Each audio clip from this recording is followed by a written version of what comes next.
तब प्रहलाद जी को जन्म दिया।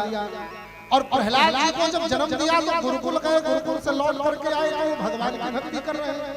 उनको मारने का प्रयास किया, नहीं मरे। कई प्रयास किए, निरंतर प्रयास।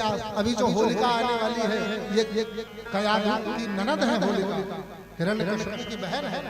अग्निदेव का वरदान था कि तू कभी आग में जलेगी नहीं। पवन देव ने, वरुण देव ने चादर दी थी, जिस चादर को ओढ़ लेगी तो आग कुछ नहीं बिगाड़ पाएगा। उस चादर को ओढ़कर वो अग्नि में बैठ गई कि प्रहलाद को इसी में जला दूंगी। लेकिन वायु महाराज हनुमान जी किसी भगवान के भक्त को कैसे जलने देते। वायु के वेग से वो चादर प्रहलाद ने ओढ़ ली और होलिका धू कर जल गई। हिरण्यकश्यप बड़ा क्रोधित हुआ। प्रहलाद भजन करना उसे स्वीकार नहीं था। हिरण्यकश्यप ने कहा, कहाँ है तेरा भगवान, बता, तेरे भगवान को मैं देखना चाहता हूँ।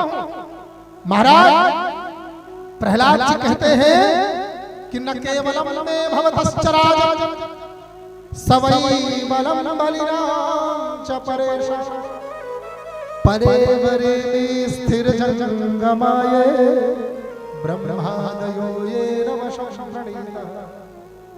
मेरा भगवान तो तुम में भी है राजा, इनमें भी है, उनमें भी, उनमें भी, सब में है मेरा भगवान। इस कण-कण में है मेरा भगवान, हर क्षण में है मेरा भगवान।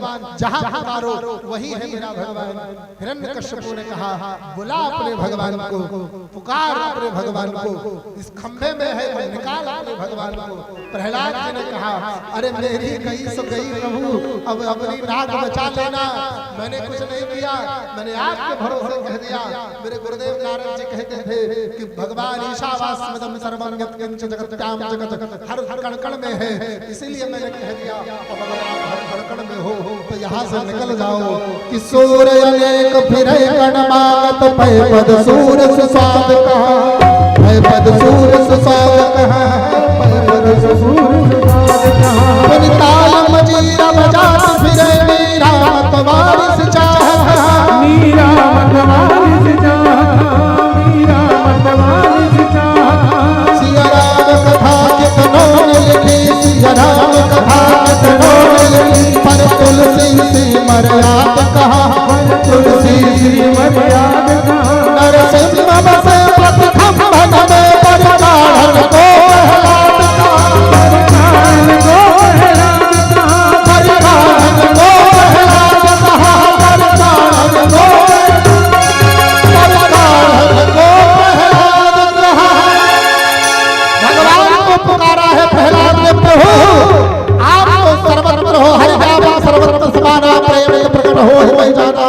आज मुझ पर संकट आ पड़ा है, मेरे आकाताई पिता से मेरी रक्षा करने के लिए प्रकट हो जाओ। महाराज बादल गरजने लगे, बिजलियां चमकने लगी, चारों ओर अंधेरा छाने लगा, भयंकर आवाजें होने लगी। चढ़ करके वो खंभा फटने लगा और खंभे को फाड़ करके एक अद्भुत जीव निकला है, एक अद्भुत दृश्य निकला है जो ऊपर से सिंह है, नीचे से नर है, जिसे नरसिंह कहा संतों ने। नरसिंह भगवान,